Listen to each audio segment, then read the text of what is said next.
We're here with Olivia Markezich, who just finished third in this very strong elite women's race here at the NCAA Championships. First of all, how are you feeling about your performance going into today? I'm ecstatic. This is the best I could have thought it would have gone. Were you kind of expecting it, just how the race just kind of unfolded, like when you were in the mix? Did you feel like you can come away with a top 3 finish? Definitely not. Going into the race, I really didn't want to have a goal in mind, a goal place in mind. I just really wanted to focus on staying towards the front, being present, and just leaving it all on the course, and just seeing where that could get me place-wise. So especially, I didn't really know I could be top 3 until about 4K when I found myself in that position, and I just really wanted to hold on and keep pushing as hard as I could. What was the hardest part about running on this course? The finishing hill. That really gets you. And I don't know how close people are behind me, so I was just like, don't let anyone pass me. So that was the hardest part. How are you feeling? I know you just said at 4K you knew you can finish in the top 3. Just what were some of the things you were telling yourself as you're finishing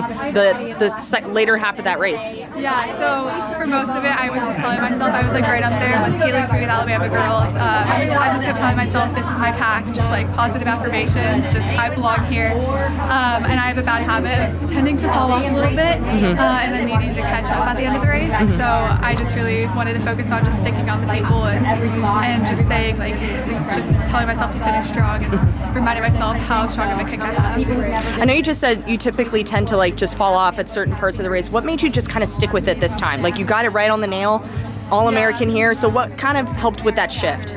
It's been something that I've been working on all season, and so I think just gaining that fitness and finally being able to have that mental confidence to do that is a big thing. I started my workouts a little bit later this fall than normal, just because I was recovering from track. So I think it took me a few races to really start gaining that confidence and that fitness again. I know it was a super long season last year, and here, like you just mentioned, you had to push training back a little bit more. Was there any like self-doubt that you wouldn't be able to make it to the NCAA Championships at all, just knowing that you had to do a couple of tweaks? I tried not to think about the end of the season too much. I tried to think about one meet at a time, 1 week of training at a time, and just like focusing on doing my best that week. So there wasn't a doubt that I would make it to the final, to the championship. I always kind of knew I would, or kind of figured I would. So, but yeah, definitely this place and this team finish is more than I could have hoped for. Now that you have this All-American underneath your belt, what are you kind of looking forward to as the rest of this 2024 season unfolds? I'm excited for track. I love track.